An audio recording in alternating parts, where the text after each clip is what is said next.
Hello, Tim from Fair Play Now on the 11th of November 2022, and here in the UK it's Armistice Day, of course, where we remember the dead of all of the wars, and that includes one of my great grandfathers who was killed on the Somme in 1916. So it's good really to remember all of those people who gave up so much just so that, you know, we can have a better life.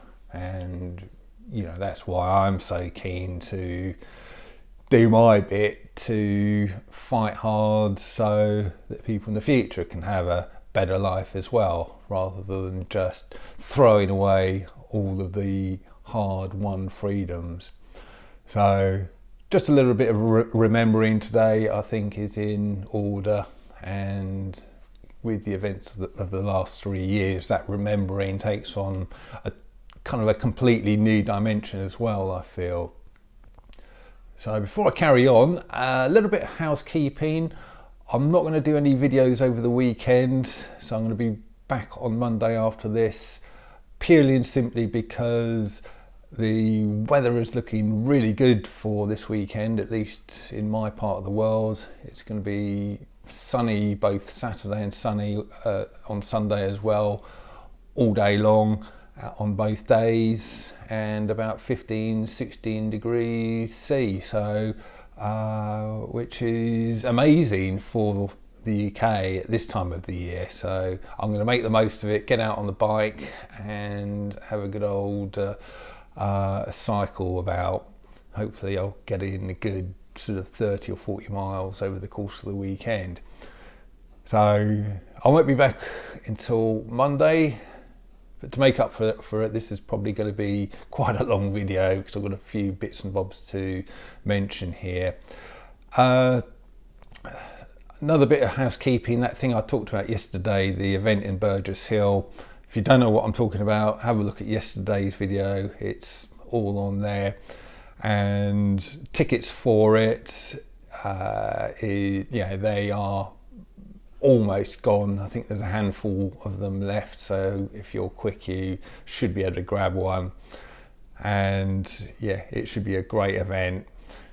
So moving on again, I saw in one of my Telegram feeds that apparently 2 years ago a guy was arrested for selling mince pies and alcohol from some kind of social club because he thought he was in a tier 2 area, and in fact he was in a tier 3. Remember all those ridiculous tiers, tier 1, tier 2, tier 3, whatever.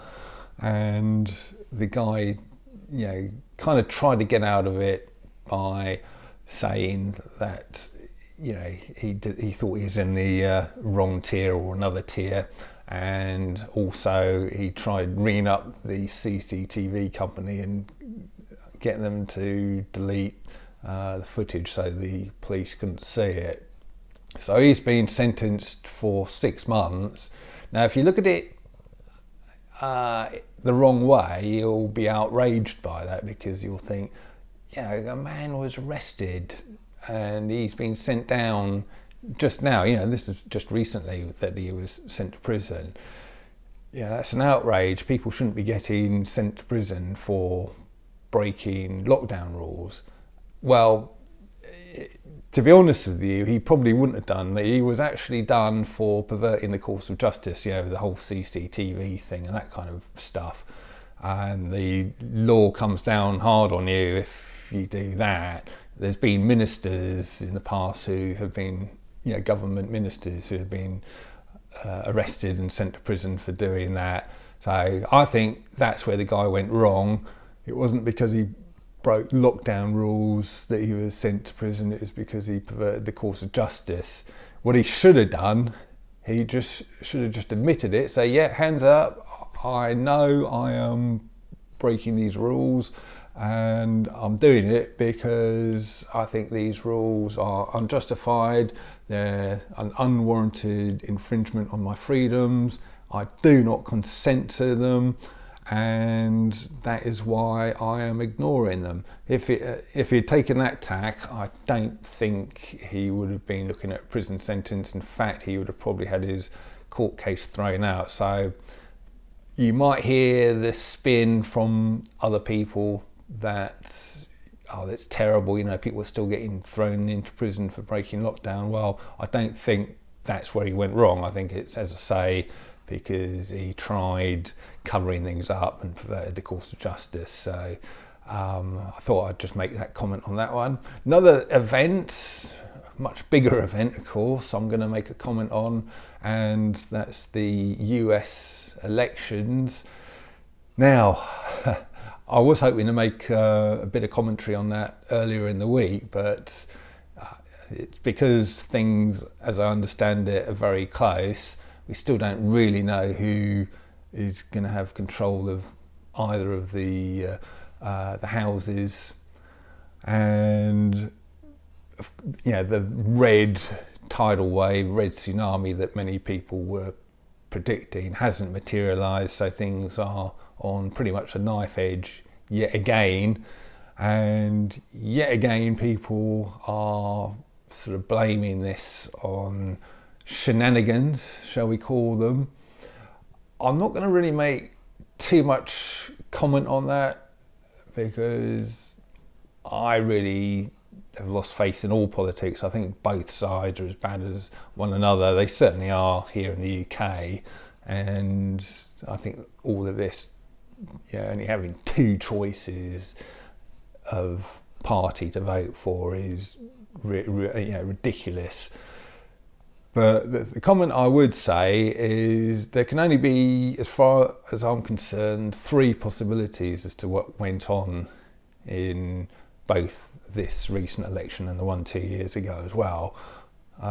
Possibility number one is the Democrats got their results fair and square, and there might have been some minor shenanigans going on in some of the voting places, but they were so inconsequential that it wouldn't have affected the vote. So that's option one. Option two, there has been major shenanigans going on and things have been fiddled. Well, that begs the question of, if that's the case, what have the Republicans been doing for the last 2 years?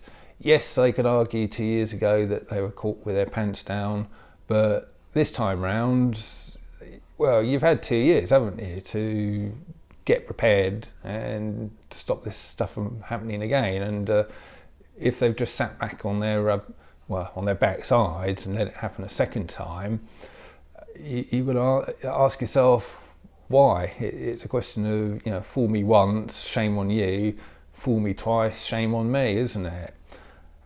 And the third possibility, and of course this could be a very real thing, time will tell over the next few weeks, but the Republicans and their supporters haven't been just sitting on their backside, but they let things happen, but they've got all sorts of traps and, I suppose covert security cameras or whatever in place, and they let things happen as they've done to collect as much evidence as possible, and they're going to put a massive amount of evidence to 100% prove that shenanigans have been happening. So that is the third possibility, but like I say, whether that pans out, only time will tell. So the next few weeks are going to be interesting, but I'm not going to comment on it any more than that until we have a hard and fast, clear result. So moving on yet again from there, I don't know why this is happening. I've seen a few references to intelligence over the last few days, over the last week, and in fact there's a really good video, I think it's just called Intelligence actually, and it's this bloke who's talking about what makes intelligence. It's on this platform, so I'll leave a link to it in the comment section and the description box below here. Oh, and by the way, I'll leave the link for the ticket to that Sussex event in the description box below as well. So if you want to get one of those tickets, you can do that as well. But yeah, the guy in this video was saying that intelligence isn't about having loads of exams under your belt, having great long list of letters after your name. That isn't intelligence. That just means that you're good at exams. You've got a great short-term memory. You can memorize facts and figures and statistics and concepts really, really well. And you can go into an exam room without any books or anything and pass exams and get your qualifications. And then if you do enough of them, you end up with a doctorate. And you can call yourself Doctor this, Professor that, and everybody thinks, wow, he's so intelligent, she's so clever. No, it just means they're good at passing exams. Two totally different things. You can have not a single qualification to your name and be highly intelligent, and you can have loads and loads and loads of qualifications and not be particularly intelligent. And that's kind of the point this guy makes. By the way, spoiler alert, pretty much everybody watching my videos would be classified by this guy as being highly and truly intelligent. So that might make you feel good going into the weekend there. But it's a really good video to watch. And another sign of intelligence, apparently, although I wouldn't necessarily call it a sign of intelligence, I'd call it maybe more of a sign of emotional intelligence. But anyway, the person saying this sign of intelligence is the ability to hold two opposing concepts in your head at the same time and to give each one consideration and each one a good amount of thought before kind of making a judgment and coming down on the side of whichever side of the argument you think is the winner. And I like to think that I've got that ability myself, probably more so now than I used to have, because I've been woken up a heck of a lot over the last few years, and I can look at other sides of arguments. As I say, I don't classify it as a sign of intelligence and cleverness. It might be a sign of emotional intelligence, because I'm not going to be sort of shown an argument supporting whatever and throw my toys out of the pram like so many people do and go, oh no, I'm not gonna have that. That's wrong. Definitely wrong. You're an idiot for sort of believing that. How can you? You're just sort of wrong in the head, mate. And that is emotional stupidity as far as I'm concerned. So, and where have we seen that over the last 3 years? We've seen plenty of it, haven't we? So I think the ability to kind of hold and look at both sides of an argument in your head at the same time it's not a sign of intelligence or anything. It's going to be a necessity, I think, going forward. And I think people running this world should have that ability. You shouldn't even be allowed into any sort of public office unless you've got that ability. And like I was getting onto a minute ago before I got sidetracked, I think I've developed this ability. It's not something you're born with, you can develop it.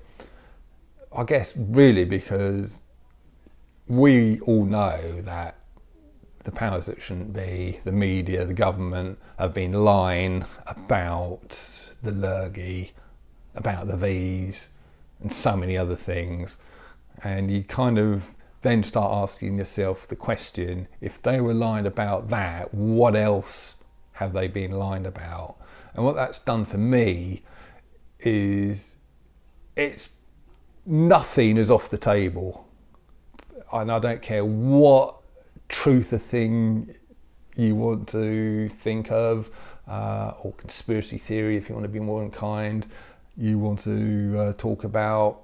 As far as I'm concerned, they are all on the table, all the way up to things like flat earth and all of that. I'm not going to tell you where I am on that one or any of the other ones. It is a sliding scale. Some of them I'm sort of a bit more up here on them, maybe 80 or 90%. Yeah, that could be a thing. Others, you're way down here, sort of 10, 20%. Yeah, it's a possibility. But I'm not at this stage going to tell you where I am on any particular thing. But a few years ago, some of them would have been at 0%, flat earth, that's a load of old rubbish. Who on earth can believe that? Would have been me several years ago, and obviously is many people even now. But you need to at least consider the possibility of these things. Even if you don't believe it, at least sort of think, I'm prepared to accept any evidence. If someone sort of gets into a rocket ship and goes up there and takes some video footage, some live streams, some video footage down, and it turns out to be flat, I'm going to watch that. I'm going to verify that the footage is 100% genuine if I can, and then I'm going to accept that possibility or that fact. So that is definitely not off the table, and neither is most other things. And I think that's a really good development in my own development. So I think to be open-minded like that and to weigh up different things, different arguments, different possibilities, it's the sign of an inquiring mind.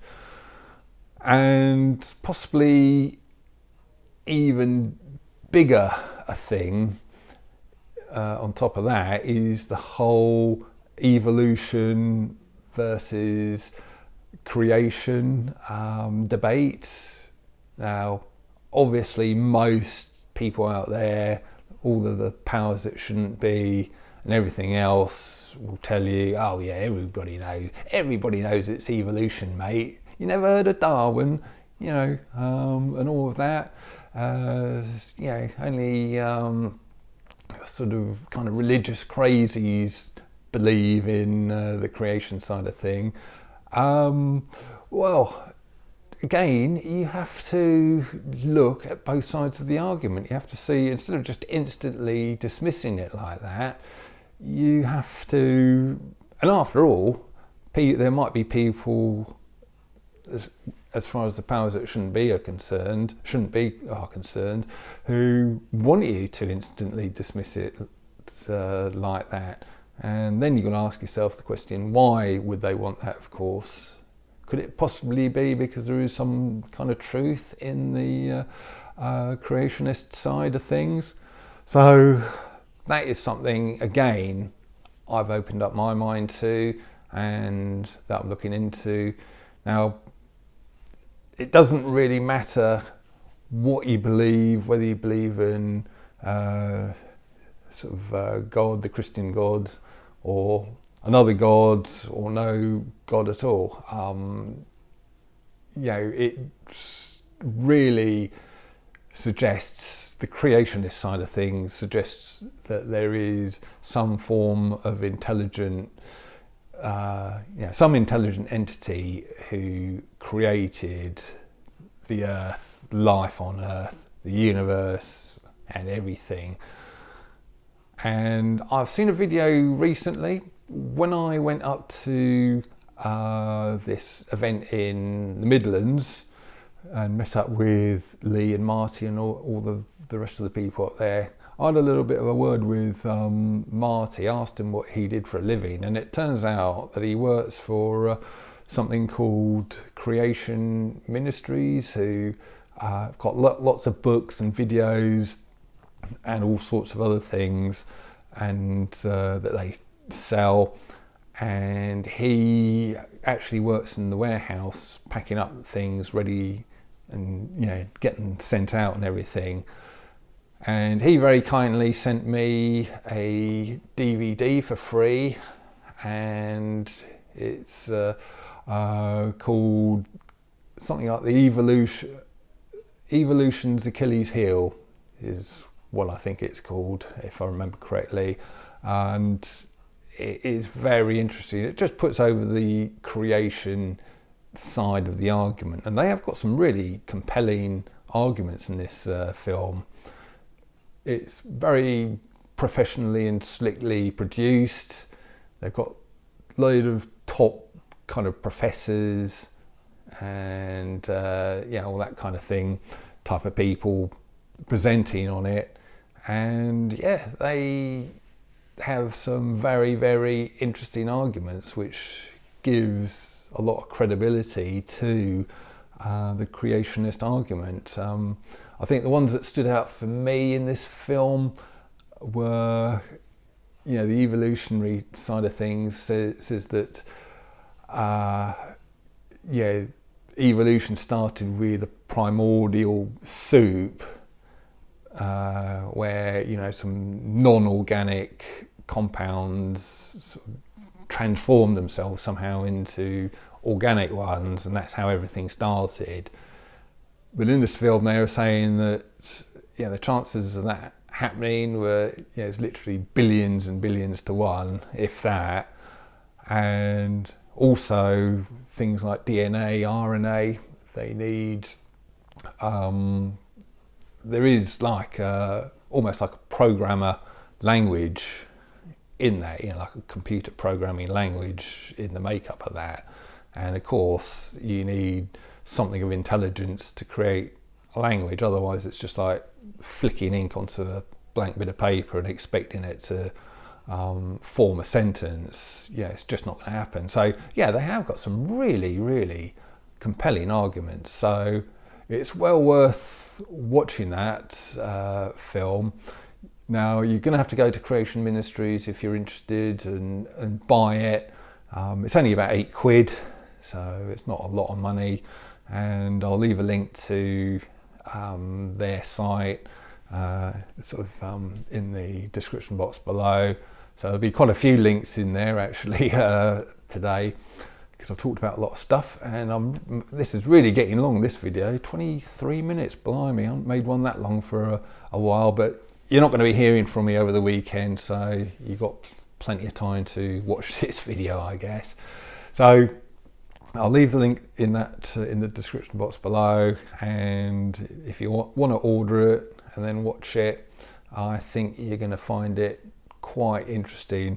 You don't have to sort of believe it. You don't have to, you might watch it and think, nah, I'm sticking with the evolutionary side of things, but at least you've given it a fair hearing, and that, I think, is the sign of a reasonable person, the sign of someone who's emotionally intelligent. And I think I've got a lot of good people who watch me on here, and it doesn't matter what side of the argument you're on. Most people who watch me are willing to look at both sides of the argument, give people a fair hearing, and that's after all what we've done with the treatments and the lurgy and all the rest of it. Most people think I'm some kind of zealot who hates V's. Well, I had sort of 9 of the blimmin' things just before going to the Far East 3 years ago, over the summer of 2019. So I don't think that really makes me anti-V, or I wasn't anyway. And as I just came to my decision on that through, it is pure risk assessment. And I saw there was this lurgy going around. I soon found out that it didn't really pose much of a threat to me unless I was extremely, very, very, very unlucky.